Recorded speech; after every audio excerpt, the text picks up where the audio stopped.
de nuevo. Vamos a hablar entonces del síndrome de dificultad respiratoria aguda en la gestante. Vamos a comenzar entonces por recordar unos detalles de los cambios fisiológicos que se dan en la gestación con respecto al sistema respiratorio, que van a ser muy importantes para todo lo que tiene que ver con los cambios que nos va a generar después esta patología.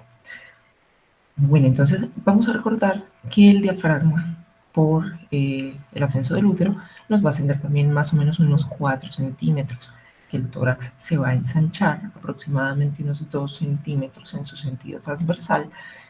El ángulo subfrénico nos va a aumentar de más o menos unos 68 grados a unos 103, 103.5 grados, y la circunferencia torácica aumenta a aproximadamente unos 5 a 7 centímetros. Es un efecto entonces como de aplastamiento en sentido eh, cefalocaudal y un ensanchamiento entonces en sentido lateral IAP. Esto nos va a dar unas modificaciones en cuanto a la mecánica ventilatoria. Entonces recordemos la curva de capnografía. Vamos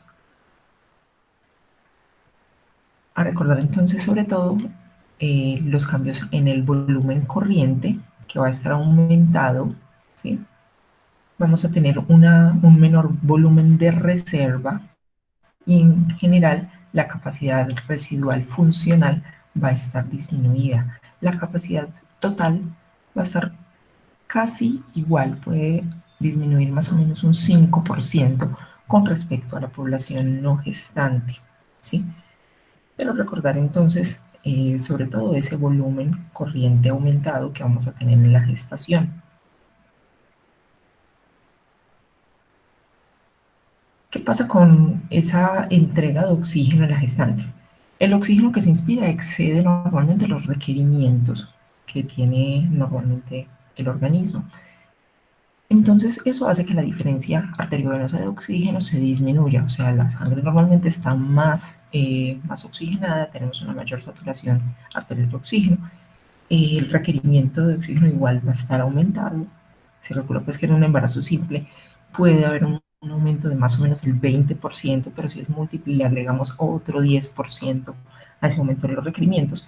Y en el momento del parto puede llegar del 40 al 60%. Y hay también unas adaptaciones en cuanto al equilibrio ácido-base. Entonces tenemos por una parte esa disnea fisiológica que depende mucho de la parte del aumento del, del volumen corriente y de la frecuencia respiratoria, que lo que va a hacer es barrer con todo ese CO2, pero aumentar la presión, disminuir la presión de CO2, y eso nos va a hacer una disnea fisiológica paradójica. También tenemos la acción central de la progesterona, que lo que hace es como disminuirnos el umbral de sensibilidad al CO2. Y está pues todo lo del efecto Ori, el efecto Aldane, que conocemos pues de la mecánica ventilatoria de la gestante, que es ese aumento del pH, esa alcalosis respiratoria, que después el bicarbonato lo que hace es eliminarse por la orina ante ese aumento de la afinidad de la hemoglobina por el oxígeno. Y ya después, mediante una nueva caída del pH y la acción del 2,3-difosfoglicerol, se facilita la entrega de oxígeno en el lecho placentario. ¿Qué pasa entonces también con esa entrega de oxígeno en el feto y un posible mecanismo de hipoxemia? La entrega de oxígeno en el feto va a depender del flujo uterino, también de la oxigenación materna, de cómo está esa hemoglobina materna y de la curva de disociación de la hemoglobina. Recordemos entonces la curva de disociación, que puede desplazarse a la derecha o hacia la izquierda, dependiendo de todos estos cambios en el pH, en la mecánica ventilatoria. Entonces también la hipoxia materna, recordemos que puede hacernos una vasoconstricción fetoplacentaria. Hay un detalle importante y son los cambios en la entrega de oxígeno al feto, dependiendo también de la saturación materna. O sea, es muy diferente una saturación materna de 95% a 88%, por ejemplo, que nos puede dar una caída de la saturación en el feto de un 70 a un 55%. Vemos que es una caída más pronunciada que en la saturación materna. Y Recordemos también que entonces se necesita una presión arterial de oxígeno por lo menos mayor a 70 milímetros de mercurio para poder tener una buena oxigenación también en el lecho placentario y que el feto no tenga pues como ese efecto de hipoxemia. Y también se ha descrito pues que la hipocapnia disminuye el flujo uterino y a una mayor presión de CO2 se ha visto mejor resultado en el APGAR. Entonces, vamos a definir inicialmente qué es un síndrome de dificultad respiratoria aguda. Se definió en el 2014, se definió pues hace, desde los 60, como una instauración rápida de falla ventilatoria hipoxémica y opacidades radiográficas pulmonares bilaterales en ausencia de falla cardíaca. O sea, de entrada nos debe descartar un fallo de una falla cardíaca como la etiología de esa falla ventilatoria de hipoxemia y de los hallazgos radiológicos. Entonces, en el 94, el consenso, la Conferencia del Consenso Americano-Europeo, nos dio también una definición de qué es la lesión pulmonar aguda y el síndrome de dificultad respiratoria aguda. Entonces nos definían la lesión pulmonar aguda como una PAFI menor o igual a 300 con infiltrados bilaterales en proyección frontal y una presión en cuña de la arteria pulmonar menor o igual a 18 milímetros de mercurio y que no hubiera un aumento de la presión auricular izquierda. El síndrome de dificultad respiratoria aguda lo definía también como esos síntomas de inicio agudo con una PAFI menor o igual a 200 milímetros de mercurio, con los mismos infiltrados bilaterales en proyección frontal y las mismas características de la presión en cuña de la arteria pulmonar. O sea, básicamente la diferencia era solamente la PAFI. Pero ya después apareció el Task Force de Berlín en el 2012, que nos cambia la definición de ese síndrome de dificultad respiratoria aguda. Entonces nos plantea que el inicio de los síntomas respiratorios deben ser menores a una semana de una injuria conocida o un daño conocido, o bien sea el empeoramiento de los síntomas. Vamos a encontrar entonces infiltrados bilaterales en los rayos X de tórax o en la TAC, que no está explicado por derrame o por colapso o por nódulos, con una falla ventilatoria no explicada completamente por la falla cardíaca o por la sobrecarga de volumen, con un déficit de la oxigenación que nos va a clasificar ese síndrome de dificultad respiratoria en leve, moderado o grave, dependiendo de la falla. ¿Listos? En el caso de la leve, vamos a tener una PAFI entre 201 y 300 milímetros de mercurio. En la moderada entre 101 y 200 y en la grave menor o igual a 100. Todos con una TIP o un CPAP. Sí se va a utilizar CPAP, pero ahorita vamos a hablar de eso, a unos 5 centímetros de agua. Vamos a hablar entonces brevemente de la epidemiología. Se calcula que tiene una incidencia en el embarazo de 16 a 70 por 100.000 embarazos. Que la ventilación mecánica se utiliza aproximadamente en 59.6 gestantes por cada 100.000 nacidos vivos, que la mortalidad intrahospitalaria está alrededor del 9%, pero eso va a estar mediado por la duración de la ventilación mecánica que requiere el paciente. Entonces, en ventilaciones más prolongadas, que definen como mayores a 96 horas, se calcula una mortalidad del 14% y en ventilaciones no prolongadas de aproximadamente el 6.9%. Y recordando con respecto a la neumonía en el embarazo, que es la infección no obstétrica más común en la gestación, es la tercera causa de muerte materna indirecta, aproximadamente la tercera causa, que el 25% más o menos requerirán soporte ventilatorio y que se ha visto una mayor mortalidad en neumonías de etiología viral, que tiene que ver con el tratamiento más específicamente, ya que pues en neumonías bacterianas se hace pues la antibiótico terapia oportunamente, mientras que en neumonías de etiología viral toda la parte del tratamiento es diferente y puede no haber tanto impacto temprano en la mortalidad. Se calcula también pues, que tienen un mayor riesgo de muerte quienes tengan pues, estas características, que tengan ventilación mecánica prolongada, que tengan falla renal con requerimiento de hemodiálisis, falla hepática, un embolismo de líquido amniótico, infección por influenza como etiología del síndrome de dificultad respiratoria agudo, que presenten también una embolia séptica o una endometritis, que ya vamos a ver que la etiología no es solo específica del pulmón. Y tienen menor riesgo de muerte quienes se ha visto que tengan cobertura en salud de aseguramiento y paradójicamente el tabaquismo y la neumonía. ¿Por qué? La neumonía, por lo que acabo de explicar hace un momento, pues el inicio de antibiótico-terapia oportuna. Y el tabaquismo por relacionarse con un incremento del riesgo de presentar neumonía. Entonces, aunque se pensaría que el tabaquismo puede ser ese factor de riesgo para aumentar la mortalidad, se ha visto incluso como factor independiente que asociado a la aparición de neumonía parecen tener una menor mortalidad. Bueno, en cuanto a la etiología de este síndrome, tenemos causas directas o indirectas. Incluso vamos a hablar de etiología puramente obstétrica.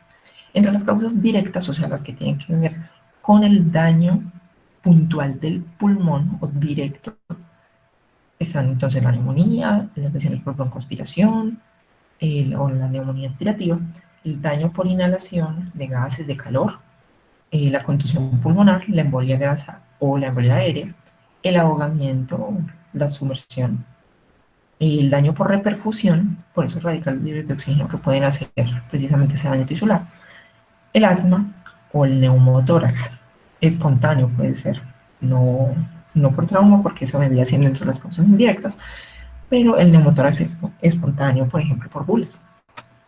Entre las causas indirectas tenemos entonces la sepsis de cualquier etiología, el trauma, la pancreatitis aguda, la coagulación intravascular diseminada, las quemaduras, las lesiones en cabeza y cuello, las reacciones transfusionales, como el trali, o las alteraciones neuromusculares que impiden una adecuada mecánica ventilatoria.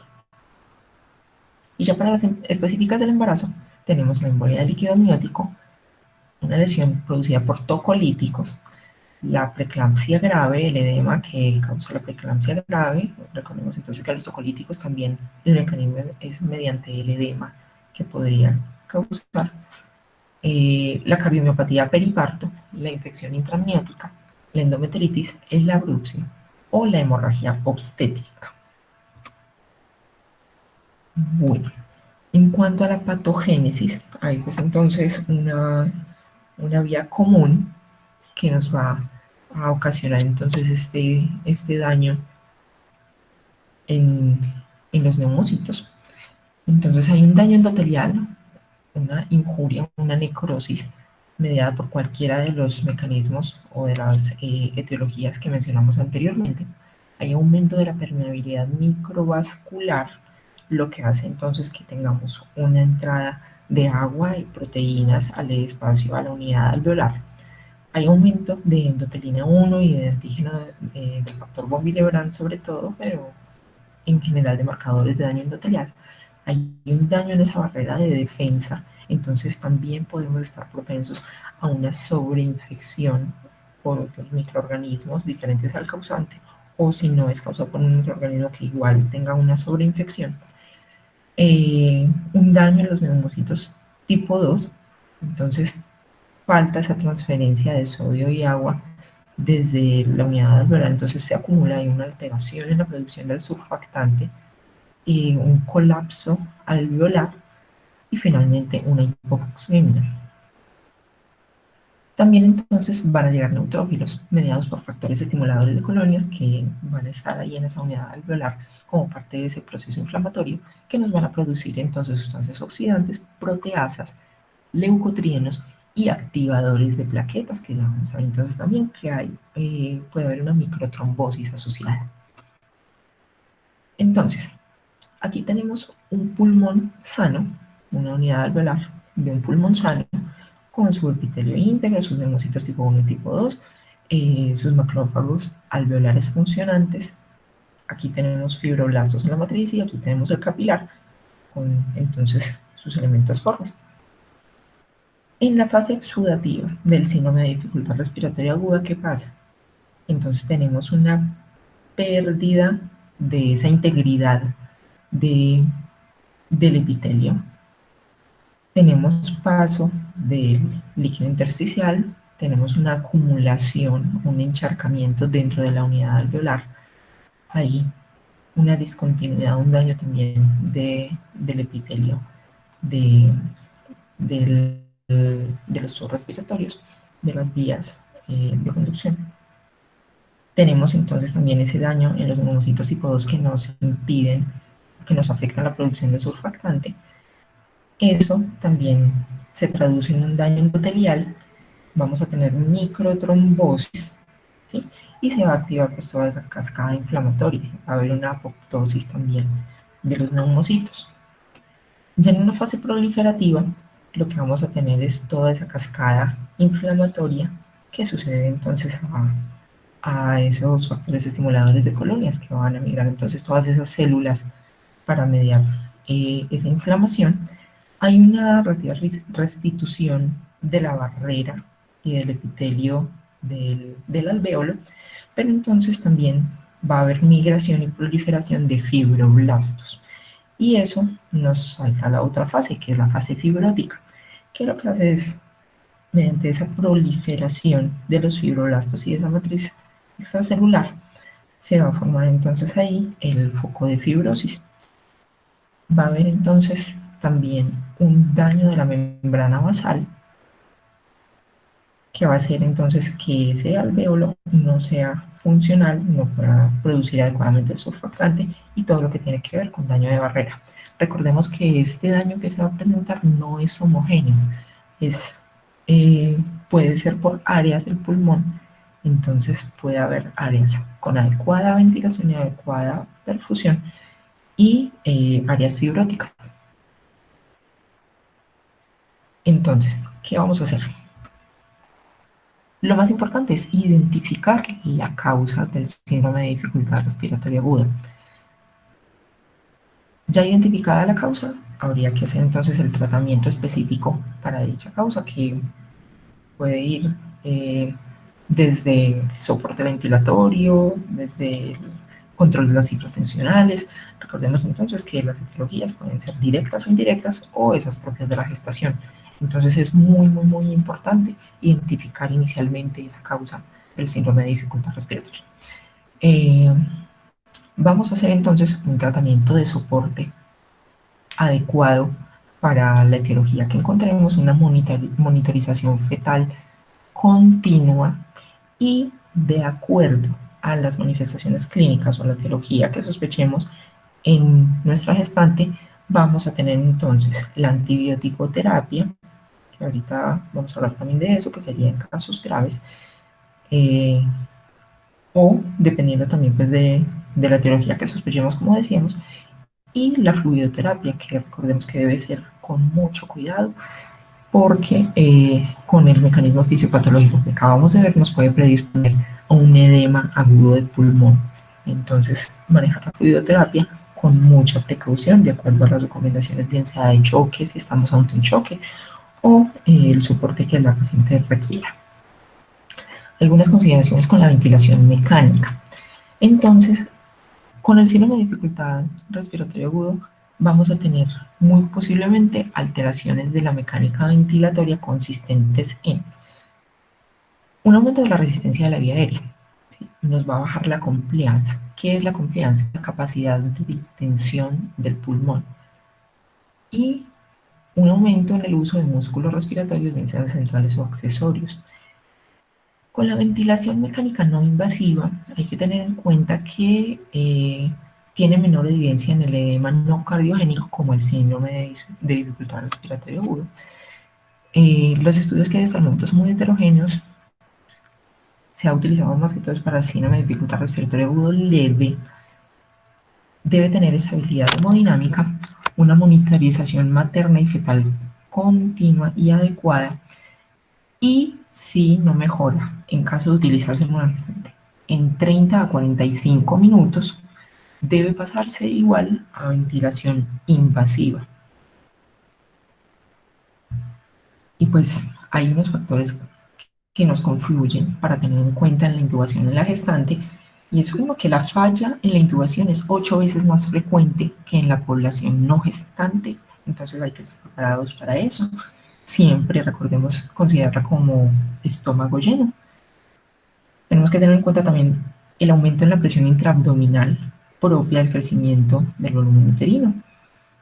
Baja entonces también, como comentábamos al principio, la reserva y aumenta el consumo de oxígeno, entonces hay que hacer una intubación rápida, siempre secuencia de intubación rápida, así sea pues como programada la intubación, eh, y considerarla una vía aérea difícil y anticiparse a esta situación. Si tenemos de pronto disponibilidad de un grupo de manejo de vía aérea difícil, mucho mejor, por lo menos pues que estén disponibles, y hacer para la intubación maniobras como por ejemplo poner la rampa como si estuviéramos intubando a un paciente obeso.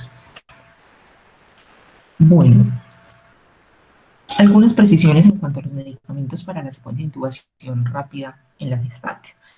Recordemos entonces que el propofol puede desencadenar sedación en el feto, es dosis y tiempo dependiente, entonces puede ser seguro para la inducción si lo utilizamos por un tiempo corto, en el caso puntual de esta secuencia rápida de intubación.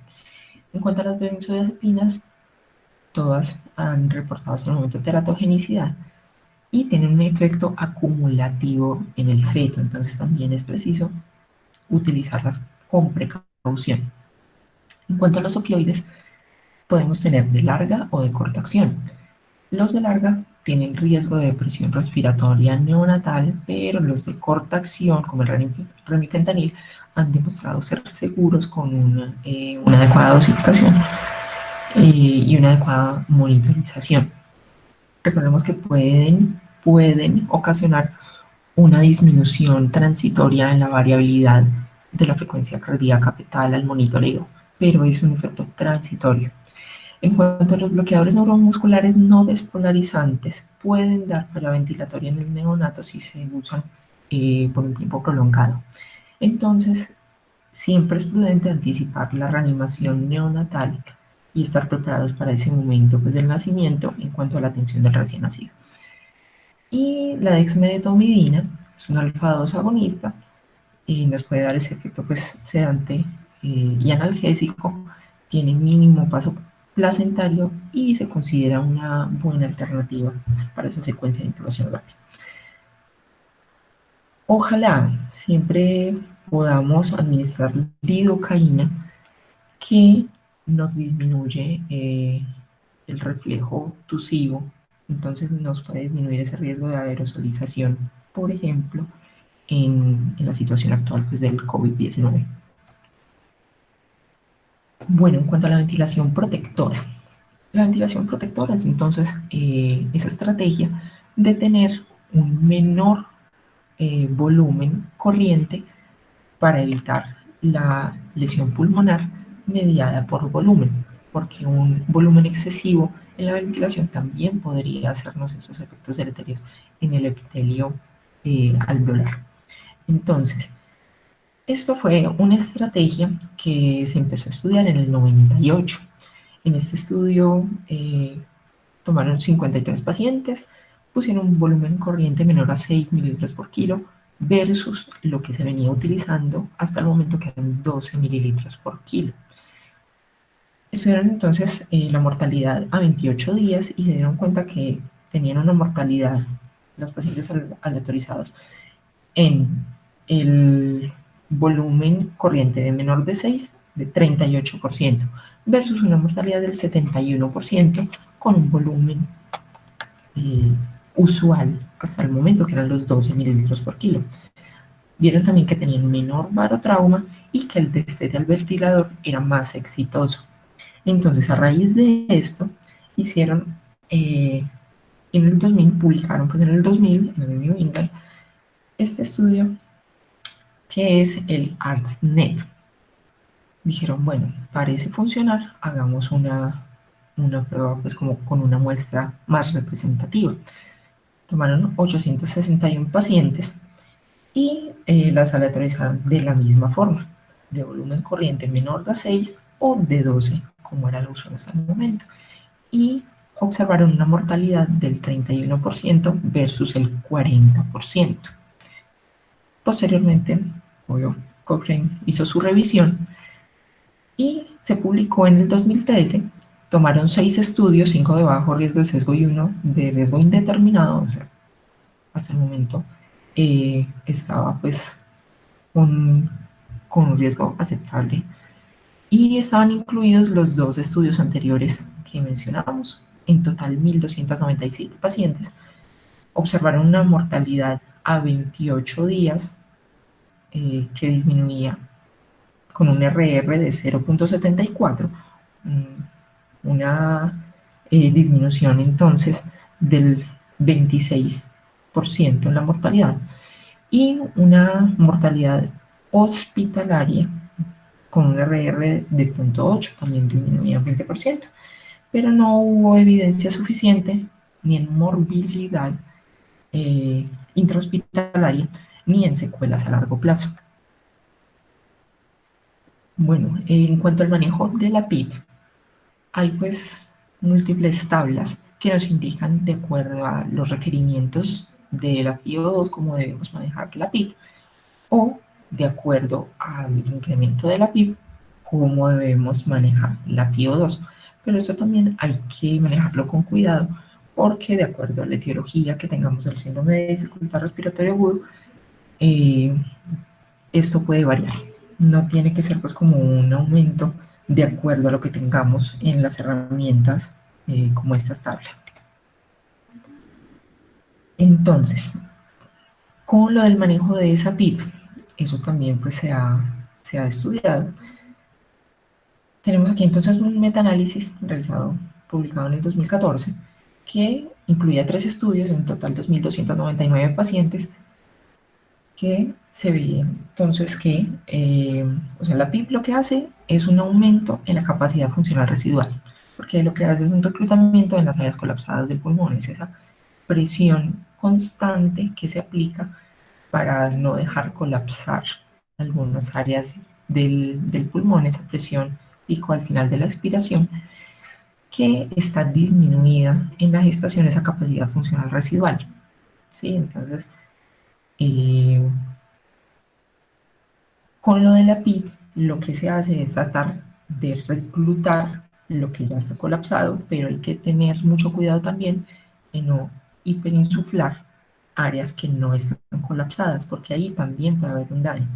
Entonces, en este metaanálisis, simplemente son resultados de población general no gestante. Decían entonces que no había diferencia entre PIB alto o PIB convencional, que ese PIB alto lo definían pues como mayor a 8 centímetros de agua. En cuanto al tratamiento farmacológico, vamos a iniciar entonces con el uso de corticosteroides. Esto ha sido pues muy controvertido. La mayoría de la evidencia pues no ha sido concluyente. Me llamó la atención pues este estudio, este metaanálisis, que incluía 9 estudios, 648 pacientes en total, con metilprednisolona menor a 2.5 miligramos kilo día. Tuvieron 5 estudios de corte y unos 4 RCTs, y en ambos disminuía mortalidad. O sea, dieron los resultados independientemente para los 5 estudios de corte y los 4 RCTs, y en ambos grupos disminuía la mortalidad con una disminución global del 28%, perdón, del 38%. Sería también entonces diferencia en los días libres de soporte ventilatorio en estancia en UCI, el score MOS, que es el score MOS, lo que nos indica es la clasificación de ese daño pulmonar, pero eso es un score dinámico. entonces también hay que manejarlo con cuidado. Y el score del LIS, que también nos dijo pues ese daño pulmonar. Y había también una mejoría en la PAPI. Eso hace pues que nos cambien las clasificaciones, entonces hay que manejarlo con cuidado. Pero el score de MOTS es de daño multiorgánico, perdón. El score del LIS es de daño pulmonar. En cuanto a los beta-2 agonistas, este es un ensayo clínico controlado que comparaba entonces al butamol intravenoso 15 microgramos por kilo versus placebo hasta 7 días de administración en síndrome de dificultad respiratoria aguda grave. Y resulta que se encontraron con que el salbutamol antes aumentaba la mortalidad, un 34% versus un 23% del grupo placebo, con una RR de 1.47. Bueno, el ECMO, entonces la circulación, la, la oxigenación por membrana extracorpórea tiene entonces varios tipos de circuitos, pero lo que es básicamente es un sistema de oxigenación que está por fuera del cuerpo, que puede ir veno arterial o veno venoso. Eso va a depender de qué tan comprometida está la oxigenación, sobre todo si hay compromiso de, de la función cardíaca. Pero en este caso, como no hay compromiso de la función cardíaca, por definición, vamos a utilizar, o se prefiere, un sistema veno-venoso. ¿Qué pasa entonces con la ECMO? Ya así como específico para la gestación. Este estudio es un estudio de corte retrospectivo con 12 pacientes embarazadas y pospartos que tenían síndrome de dificultad respiratoria aguda grave sin respuesta a otros tratamientos. La causa principal de la muerte se vio que era el sangrado en quienes se les aplicaba la ECMO por la anticoagulación que requiere. Pero en cuanto a la sobrevida materna, se vio en el 66% de las pacientes, que recordemos que tenían un SDRA grave y una sobrevida del recién nacido del 71%, que fueron 5 de 7 que se analizaron. En cuanto a la sobrevida neonatal. Y este estudio de cohorte también que se hizo en cuanto a la infección por H1N1, esto es extrapolando entonces de la pandemia de H1N1, hicieron un pareamiento por puntaje de propensión 1:1, con 123 pacientes con SDRA por H1N1.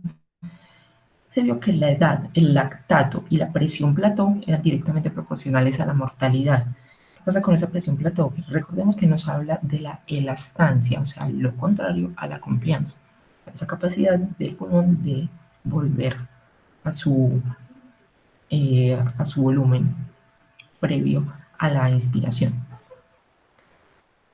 18 embarazadas o posparto estaban incluidas en esa muestra de 123 pacientes, con una sobrevida de 14 de ellas, del 78% entonces de la muestra. Ahí tuvieron pues entonces un aumento, una mejoría en la sobrevida, pero en cuanto a la mortalidad en general, o sea, de la población general, no vieron diferencias. Bueno, vamos a hacer entonces una revisioncita específica entonces para COVID-19 en la gestante. Vamos a arrancar entonces definiendo qué es un caso. Podemos tener casos sospechosos, probables o confirmados, de acuerdo entonces al consenso colombiano de la Asociación Colombiana de Infectología. Un caso sospechoso lo vamos a definir como sintomático o asintomático. Los casos sintomáticos, ¿cómo lo vamos a definir? Con síntomas respiratorios que tenga 2 o más de los siguientes, como tos, dificultad respiratoria, odinofagia, fatiga o adinamia.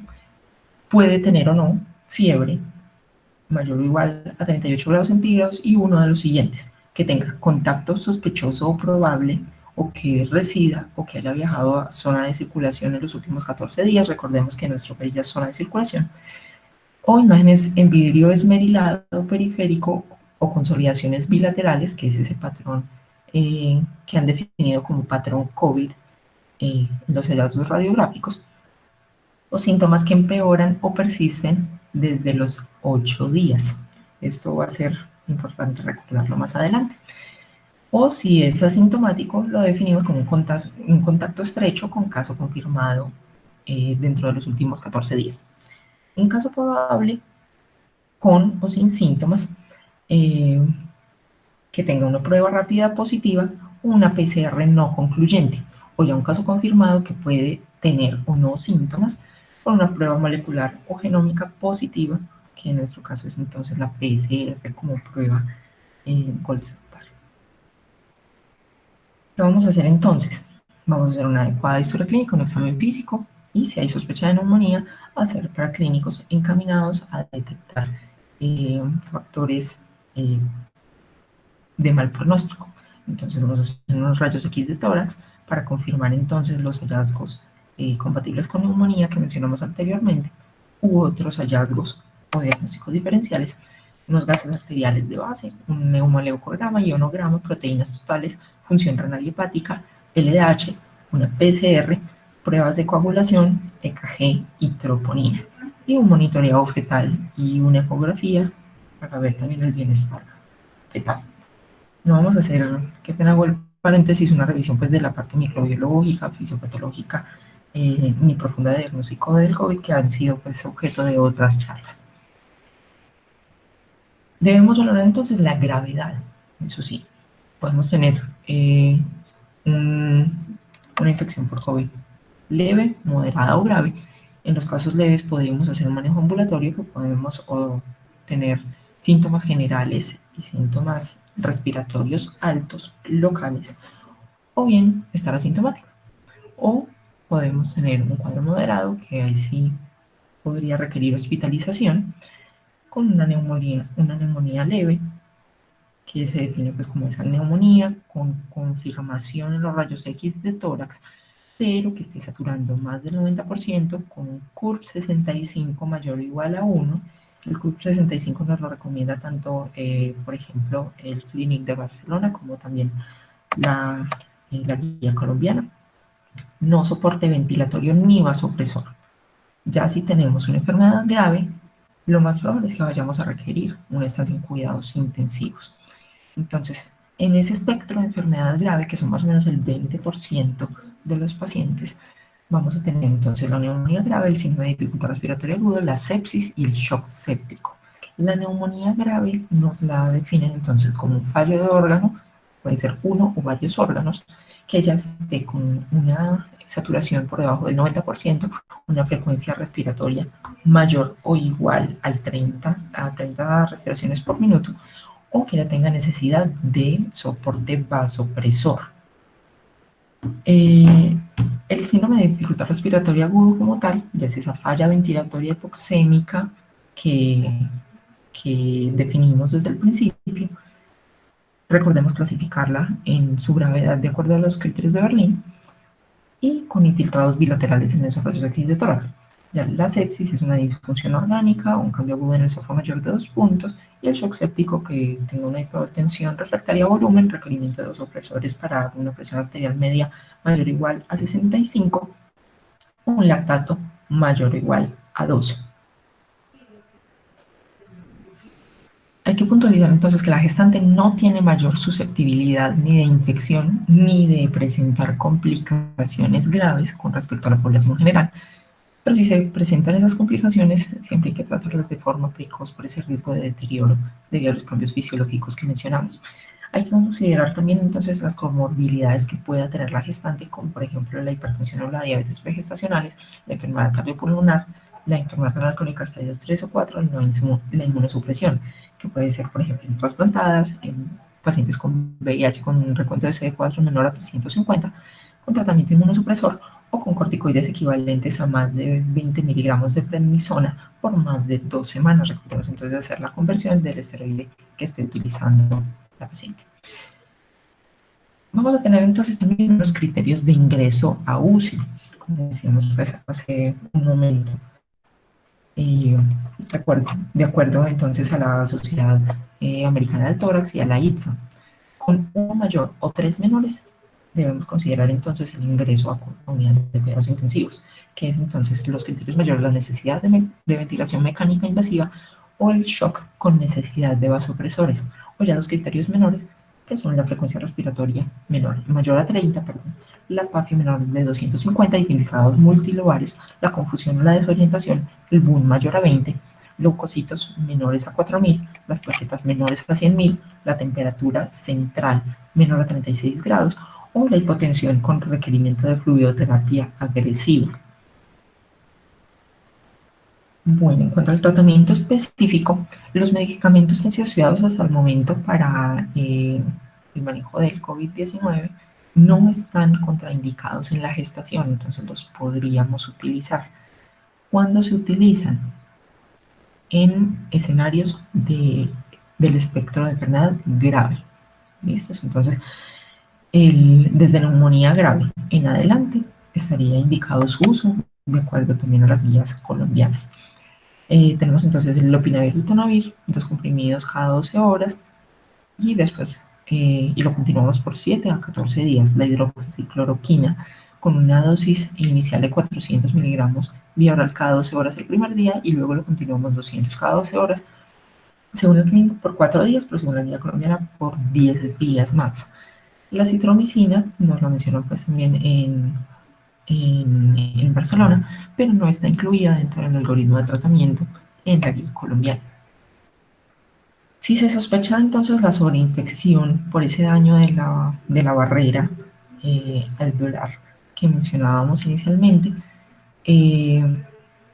la idea es entonces iniciar ceftriaxona 1 a 2 gramos IV cada 24 horas y menciona también pues, el inicio de icoplanina, pero en nuestro medio tendríamos disponible pues, la vancomicina. Y no olvidar la tromboprofilaxis farmacológica, la gastroprotección obviamente.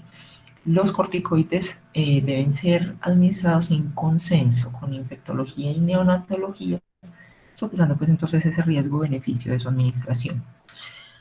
Vamos a tener entonces unas consideraciones en cuanto a la hipoxemia, específicamente el COVID-19. Describen entonces 2 fenotipos de comportamiento de esa mecánica ventilatoria en los pacientes con COVID.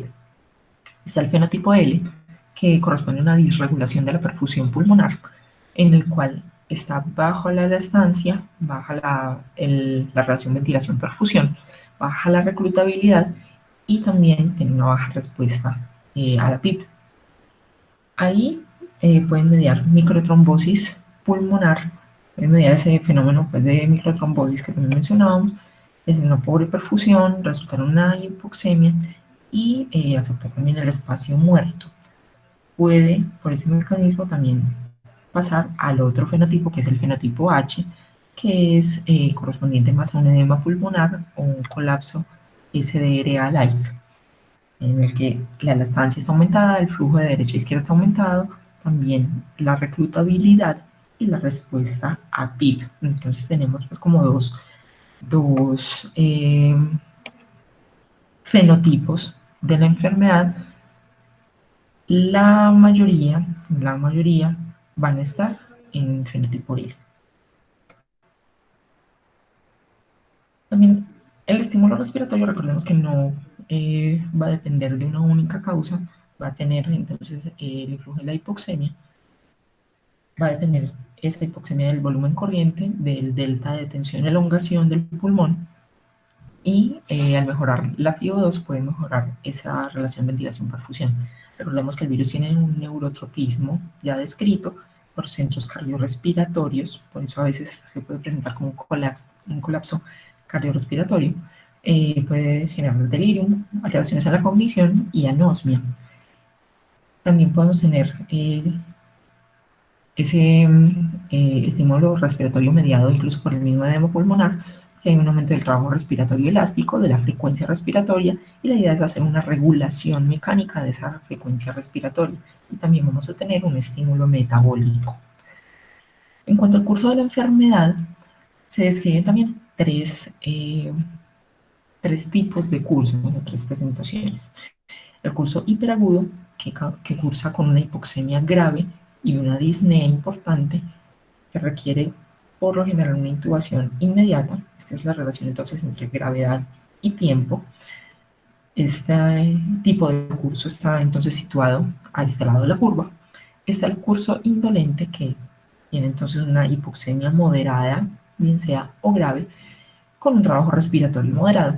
Y está el curso bifásico, que tiene un curso inicialmente indolente, pero puede presentar entonces un deterioro agudo de 5 a 7 días después de inicio de los síntomas, con una hiperinflamación. Recordemos entonces también la tormenta de citoquinas que puede desencadenar el COVID-19, con un empeoramiento de la falla respiratoria, infiltrados bilaterales y consolidación propios de ese patrón COVID radiográfico.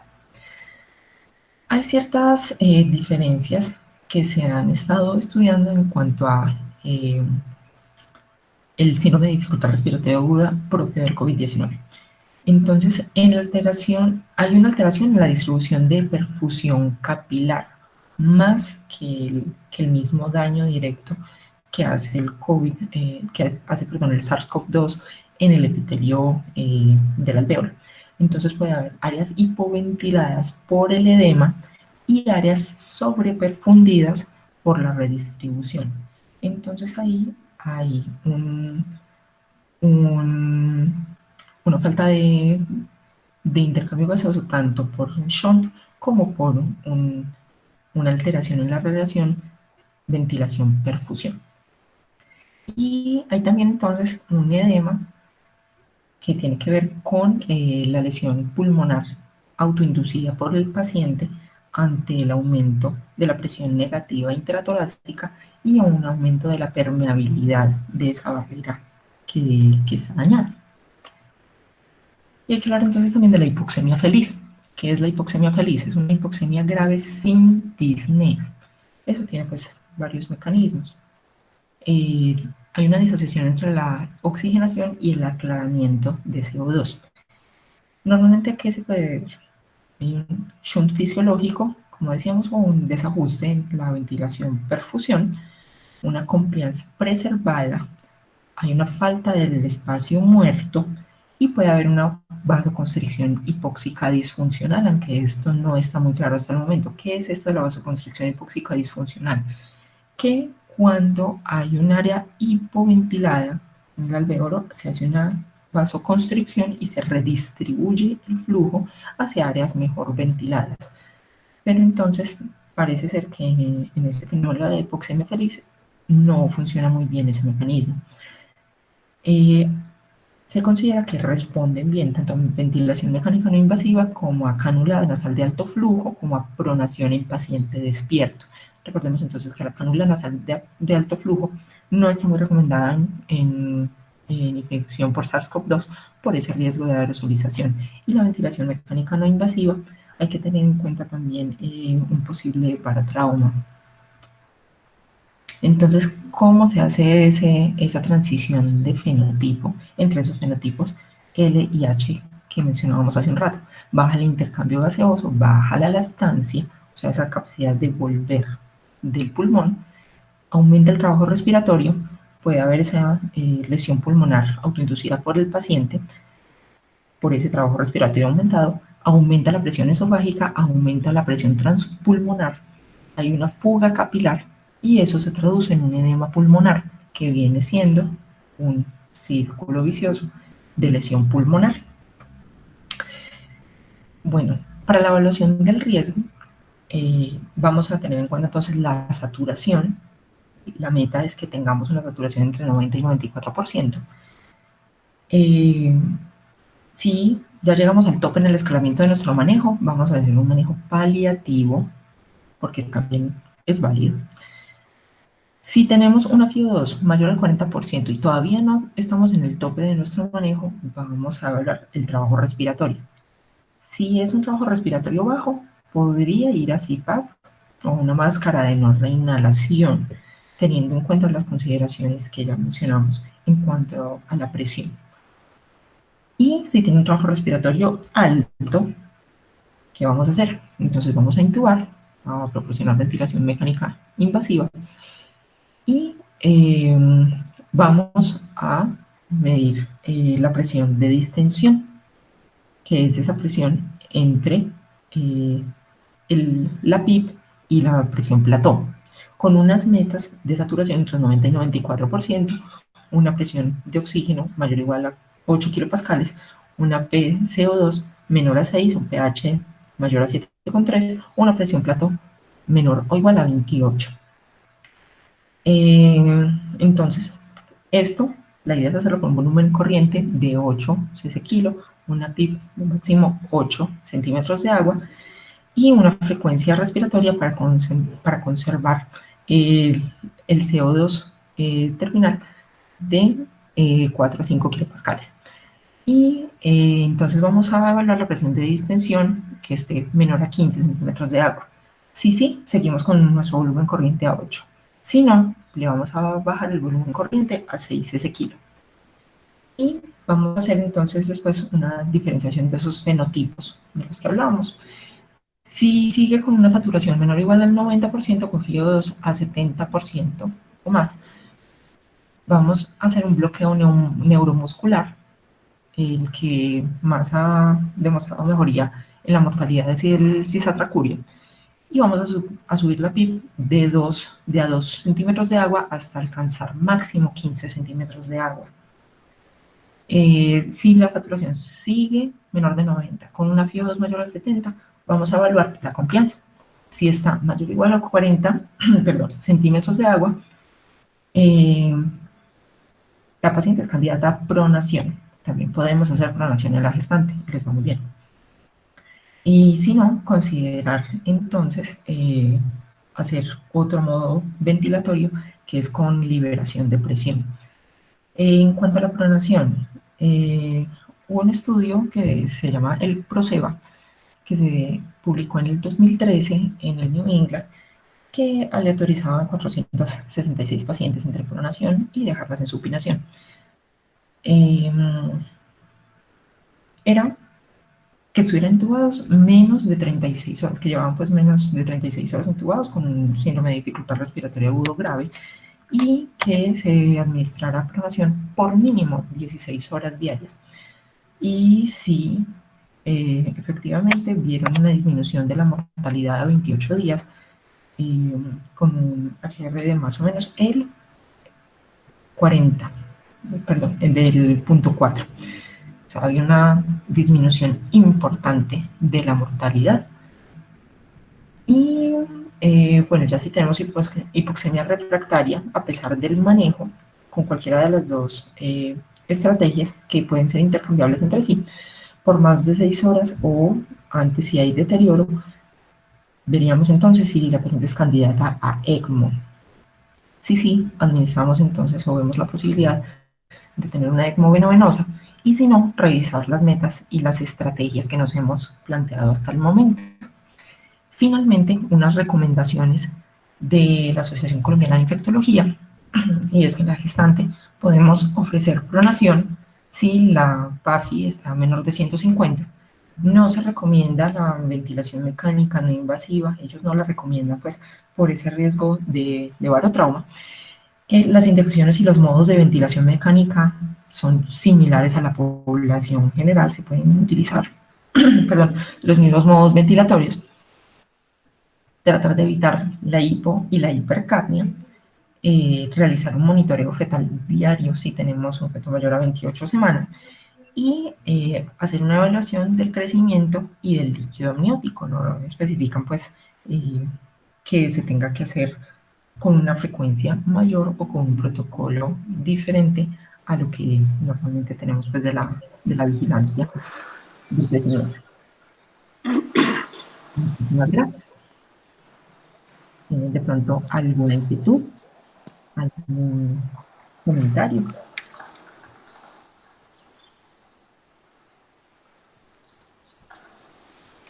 No, ante todo, felicitar a la doctora Mariana por el gran esfuerzo en la preparación del seminario, sobre todo porque mucha de la literatura sobre COVID pues está en publicación reciente y todavía no es